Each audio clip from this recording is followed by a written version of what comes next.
சில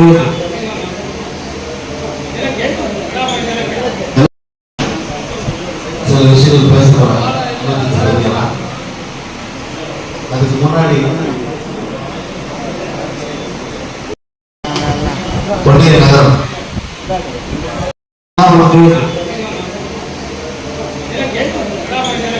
எல்லாம் போயிருக்கு. எமர்ஜென்சின்னா இந்த சம்பவம்னு கேள்விப்பட்டிருக்கீங்களான்னு ஒரு திரைப்படத்தில் வரும். அந்த சம்பவம் என்ன? நமக்கெல்லாம் எமர்ஜென்சின்னு சொன்னா ஏதோ மருத்துவமனையில எமர்ஜென்சி அவசர காலத்துக்காக நம்ம உடனடியாக அடிபட்டுட்டா உடனே விபத்து எடுத்தா உடனே போய் சேர்க்கிறதுக்கான இடம் எமர்ஜென்சி வார்டு. ஆனா ஒரு நாட்டுக்கே எமர்ஜென்சி வந்துச்சு. இந்த நாள் நேற்றைக்கு நம்ம பாராளுமன்றத்தில் பாரத பிரதமர் 3வது முறையாக நாடாளுமன்ற உறுப்பினராக மக்களால் தேர்ந்தெடுக்கப்பட்டு பதவி பிரமாணம் எடுத்த பிறகு அவர் சொன்ன வார்த்தை மிகப்பெரிய ஒரு கருப்பு நாளான இந்த 25 இந்த மாவட்டத்துடைய பொதுச் செயலாளர் சகோதரர் ரவி அவர்களே, ஜம்புலிங்கம் அவர்களே, பொருளாளர் சுப்பிரமணியம் அவர்களே, ஜக்மோகன்லால் சின்ஹா ஜூன் மாதம் 12ஆம் தேதி 1975 ஒரு தீர்ப்பு.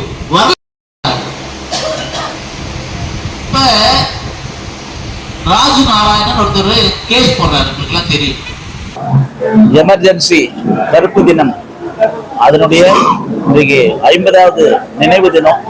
அதையொட்டிய நாடு தழுவிய பத்திரிகையாளர் சந்திப்பு திருவள்ளூர் மாவட்ட தலைவர் திரு செந்தில்குமார் அவர்களும், மாவட்டத்தினுடைய மாநிலத்தினுடைய அரசு தொடர்பு பிரிவுடைய தலைவர் திரு பாஸ்கர் அவர்களும், மாவட்டத்தினுடைய பொதுச் செயலாளர் எல்லாம் இந்த பத்திரிகையாளர் சந்திப்பு என்னோட இருக்காங்க.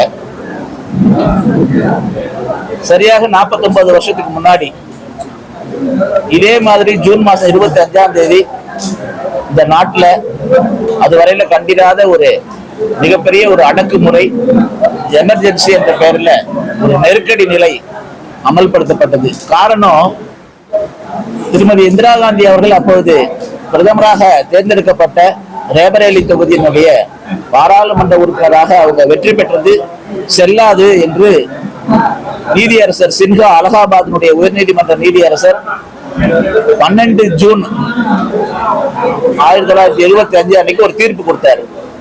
அந்த தீர்ப்பினுடைய அடிப்படையில ஒழுங்கா பதவி விலகி இருக்கணும் அல்லது வேற யாராவது பிரதமராக போட்டு அந்த நாட்டினுடைய பிரதமராக போட்டு அவங்க வழிவிட்டு இருக்கணும், அவங்க மேல்முறையீட்டுக்கு போயிருக்கணும். அதை விட்டுட்டு ஜனநாயகத்தை குழி தோண்டி புதைச்சி அரசியலமைப்பு சட்டத்துக்கு விரோதமாக அதுவரையில இந்த நாட்டில் இது மாதிரி ஒரு நெருக்கடி நிலையே தெரியாது. அந்த மாதிரி ஒரு இருந்த நிலைமையில நாட்டுல எந்த பொருளாதார பிரச்சனையும் இல்லை, உள்நாட்டுல எந்த கலவரமும் இல்லை, வெளிநாட்டுல எந்த நாட்டோட போரும் இல்லை. ஆனா தனி நபருக்கு வந்த ஒரு பிரச்சனை, தனி நபருக்கு கிடைச்ச ஒரு ஆபத்தை நாட்டுக்கான தேசத்துக்கான ஆபத்தாக மாத்தின நாள். நாற்காலிக்கு வந்த ஆபத்தை நாட்டுக்கு வந்த ஆபத்தாக திருமதி இந்திரா காந்தி அவங்க நினைச்சுக்கிட்டு சட்டத்தை எல்லாம் அவங்க கையில எடுத்துக்கிட்டு, எல்லாத்துக்குமே நீதி இல்லை, எங்கேயுமே பத்திரிகையாளருக்கு சுதந்திரம் இல்லை, எழுத்து சுதந்திரம் இல்லை, கருத்து சுதந்திரம் இல்லை, எல்லா அரசியல் தலைவர்களும் ஈவிரக்கம் இல்லாம எல்லாருமே கைது பண்ணிட்டாங்க. எதிர்கட்சி தலைவர் எல்லாரும் கைது பண்ணாங்க. இன்னைக்கு முதலமைச்சராக இருக்க ஸ்டாலின் உட்பட அனைவருமே கைது பண்ணப்பட்டாங்க. திமுகவுடைய அரசாங்கம் கூட 1 வருஷத்துக்கு பிறகு அது கலைக்கப்பட்டது எமர்ஜென்சியில. ஏன்னா எமர்ஜென்சியால கலைக்கப்பட்டது இல்லை, அது ஊழல் புகார்னால கலைக்கப்பட்டது. அது மாதிரி ஸ்டாலின் அவர்கள் கூட எமர்ஜென்சி காலத்துலதான் கைது பண்ணப்பட்டாரே தவிர அவர் எமர்ஜென்சியில கைது பண்ணப்படல, அவர் வேற ஏதோ வழக்குல கைது பண்ணப்பட்டதா கூட சொல்றாங்க. ஆனா ஒரு அரசியலமைப்பு சட்டத்துக்கு எதிராக ஜனநாயகத்தினுடைய அனைத்து விதமான உரிமைகளையும், கருத்து சுதந்திரத்தை பறிக்கப்பட்டு ஒரு எதேச்சாதிகாரமாக நாட்டை ஒரு 21 மாதத்துக்கு நாட்டை இருட்டுல கொண்டு வச்சிருந்தாங்க. அதுதான் இந்திரா காந்தி அவருடைய சாதனை. ஏன்னா அவங்க கட்சியில இருந்த உள்கட்சியில ஒரு பிரச்சனை இருந்தது. நிஜலிங்கப்பா தலைமையில மிகப்பெரிய அளவு அங்க தனியாக ஒரு பிரிவு ஏற்படப்பட்டது, ஸ்தாபன காங்கிரஸ். அப்பெல்லாம் இவங்க சிண்டிகேட் காங்கிரஸ் சொல்றது இண்டிகேட் காங்கிரஸ் சொல்லுவாங்க. இந்திரா காந்தி தலைமையில இருக்கிறதுல இண்டிகேட் காங்கிரஸ், மற்றதெல்லாம் சிண்டிகேட் காங்கிரஸ். ஒரு காலத்துல பிறகு அது ஸ்தாபன காங்கிரஸாவும் இந்திரா காங்கிரஸாவும் மாறி போச்சு. இந்த நிலைமையில இந்திரா காந்தி அவங்க இந்திரா தான் இந்தியா, இந்தியா தான் இந்திரா அப்படி சொல்லிட்டு ஒரு கோஷம் வச்சு அவங்க வச்சதெல்லாம் சட்டம், அப்பதான் வல்லவன் வகுத்ததே வாய்க்கால் மாதிரி அவங்க செஞ்சதெல்லாம் வந்து ஜனநாயகத்துக்கு விரோதமான செயல். பிஜேபியினுடைய அன்னைக்கு இருந்த ஜனசங்கத்தினுடைய தலைவராக இருந்த அட்டல்ஜி வந்து அத்வானிஜி எல்லாம் பெங்களூரு ஜெயில போட்டாங்க.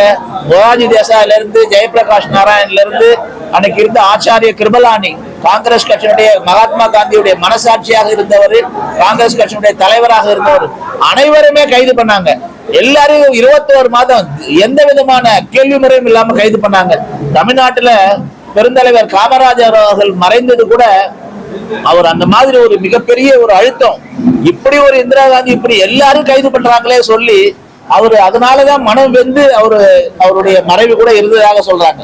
இப்படி ஒரு ஜனநாயகத்தினுடைய கருப்பு நாளாக 49 வருஷத்துக்கு முன்னாடி இருந்ததை இன்னைக்கு மக்கள்கிட்ட கொண்டு போய் சேர்க்கணும், இன்னைக்கு இருக்கிற இளம் தலைமுறைக்கு அதை கொண்டு போய் சேர்க்கணுன்றதுக்காக தான் நாடு தழுவி இன்னைக்கு பத்திரிகையாளர் சந்திப்பு நடக்குது.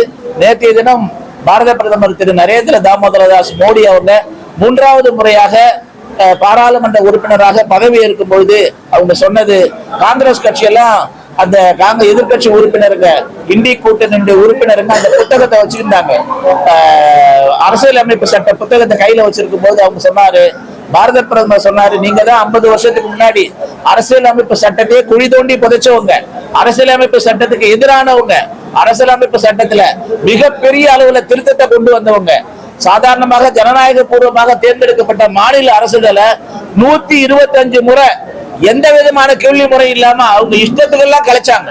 அப்படிப்பட்ட ஒரு ஜனநாயக விரோத காங்கிரஸ் இன்னைக்கு ஜனநாயகத்தை பத்தி பாடம் எடுக்குது அப்படின்னு சொன்னதுனால பாரத பிரதமர் இன்னைக்கு நாடு தழுவிய அளவுல எமர்ஜென்சி தினத்தை மக்கள்கிட்ட கொண்டு போய் சேர்க்கிறதுக்கான பத்திரிகையாளர் சந்திப்பு. இன்றைக்கு ஜனநாயகத்தை பத்தி பேசுற காங்கிரஸ் கட்சி எந்த அளவுக்கு சட்டத்தினுடைய அமைப்பை அண்ணல் அம்பேத்கர் அவர்கள் எழுதிய, அவர்கள் தொகுத்தளித்த அரசியலமைப்பு சட்டம் ஒவ்வொரு சாமானியனுக்கும் ஒவ்வொரு இந்திய குடிமகனுக்கும் அடிப்படை உரிமைகளை வழங்குற சட்டத்தை பல காரணங்கள்ல மாத்தி இருக்கிறாங்க. இந்திரா காந்தியில இருந்து மொராஜி அந்த ஆரம்பத்தில இருந்து 47ல இருந்து தொடங்கி தொடர்ந்து மாத்தி இருக்காங்க. ஆனா பாரத பிரதமராக நரேந்திர மோடி அவர்கள் இந்த 2014ல இருந்து 24க்குள்ளார 10 வருஷத்துல 10 முறை சட்டத்தை திருத்தம் பண்ணியிருக்காரு. எதுக்காக திருத்தம் பண்ணியிருக்காரு? ஓபிசி கமிஷனுக்காக சட்டப்பூர்வ அந்தஸ்து கொடுக்கணும், அதுக்காக திருத்தம் பண்ணியிருக்காரு. சட்டம் 103 104 எதுக்காக? SC ST-னுடைய 10 ஆண்டுகள் அவர்களுக்கு இருக்கிற அந்த இடஒதுக்கீடு உரிமையை அடுத்த 10 ஆண்டுகளுக்கு நீடிப்பதற்கான ஒரு உரிமையை வந்து ஒரு சட்ட திருத்தம் பண்ணாரு. இன்னொரு சட்ட திருத்தம் வந்து பொருளாதார ரீதியில அவங்களுக்கு வந்து இடஒதுக்கீடு வேணும் என்றதுக்காக 10.5% அதுக்கான இடஒதுக்கீடு சட்டம். கடைசியாக ஒரு சட்ட திருத்தம் 109வது சட்ட திருத்தம் எல்லா நாடாளுமன்றத்திலும் சட்டமன்றத்திலையும் மகளிருக்கு 33 விழுக்காடு இடஒதுக்கீடு கொடுக்கணும்னு சொல்லி நீண்ட நாளான கோரிக்கையாக இருந்த சட்டத்தை நாம நிறைவேற்றி இருக்கிறோம். இது மாதிரி மக்களுக்கு பயனுள்ள வகையில என்னென்ன சட்டம் இருக்கோ அந்த சட்டத்தை நிறைவேற்றினது தான் நம்ம பாரத பிரதமர் மோடி இந்த 10 வருஷத்துல செஞ்சிருக்காரு. ஆனா இந்திரா காந்தி அவங்க என்ன சட்ட திருத்தம் கொண்டு வந்தாங்க? ஆர்டிகல் 38 திருத்தம் என்ன சொல்லுதுன்னா, பாரத பிரதமருக்கும் தேர்ந்தெடுக்கப்பட்ட அந்த சபாநாயகர் பாராளுமன்ற சபாநாயகருக்கும் ஜனாதிபதி துணை ஜனாதிபதிக்கு எதிராக எந்த சுப்ரீம் கோர்ட்டுக்கும் போக முடியாது, எந்த பெஞ்சுக்கும் போக முடியாது, நீதியா எந்த விதமான வழக்கு தொடுக்க முடியாது, அப்படி ஒரு இம்யூனிட்டி வேணும். இப்படி கொண்டு வந்தாங்க இந்திரா காந்தி. இப்படி ஜனநாயகத்துக்கு விரோதமாக அவங்க என்னதான் பெரும்பான்மை அவங்களுக்கு கிடைச்சாலும் கூட அவர்களுக்கு கொடுத்த பெரும்பான்மையை துஷ்பிரயோகம் செஞ்சாங்க. அவங்களே 71ல எப்படி ஜெயிச்சாங்கன்னா, அதிகாரிகள் அரசு அதிகாரிகள் எல்லாம் ஏஜெண்டா வச்சாங்க, அரசு அதிகாரிகள் ரேபரேலியில தேர்தல் வேலை பார்க்க வச்சாங்க. அதனாலதான் தேர்தலில் வந்து அவங்க போட்டிட்டு வந்து செல்லாதுன்னு சொல்லி நீதியரசர் கொடுத்தாரு. செல்லாதுன்னு கொடுத்தப்ப அவங்க உடனே ராஜினாமா பண்ணிருக்கணும். அதை விட்டுட்டு நள்ளிரவுல ஜூன் மாசம் 25 1975ல நள்ளிரவுல இந்த நாடு முழுக்க வந்து அவசர நிலை பிரகடனம் செஞ்சாங்க, சட்ட திருத்தம் பண்றாங்க. நேஷனல் சாவரின் நேஷனாலிட்டின்னு இருந்த ஒரு பிரியாம்பிள்ல அவங்க என்ன பண்றாங்க, செக்யூலர் என்ற வார்த்தையை சேர்க்கிறாங்க. இந்த வார்த்தை மதசார்பற்ற இந்த வார்த்தை 75க்கு பிறகுதான் அந்த சட்டத்தில் சேர்க்கப்பட்டது, அரசியலமைப்பு சட்டத்தில் சேர்க்கப்பட்டது. இப்படி பல மோசமான விஷயங்களை இந்திரா காந்தி அவர்கள் செஞ்சிருக்காங்க. இன்னைக்கு ராகுல் காந்தி அவர்கள் சட்ட புத்தகத்தை கையில வச்சுக்கிட்டு நான் தான் என்னவோ அரசியல் அமைப்பு சட்டத்துக்கே இவர் தான் அத்தாரிட்டி மாதிரி சொல்றாரு இல்லையா? இந்த சொல்றதுக்கு எந்த அருகதையுமே கிடையாது. ஏன்னா இந்த சட்டத்தை எந்த அளவுக்கு கேவலமாக சட்டத்தை மதிக்கவே இல்லாம அந்த சட்டத்தினுடைய ஜனநாயகத்தினுடைய மாண்பை, ஜனநாயகத்தினுடைய நெறிமுறைகளை, ஜனநாயகத்தினுடைய குரல் வலையை நெறித்தது இந்திரா காந்தியும் காங்கிரஸ் கட்சியும் தான் சொல்வதற்காக இந்த பத்திரிகையாளர் சந்திப்பு.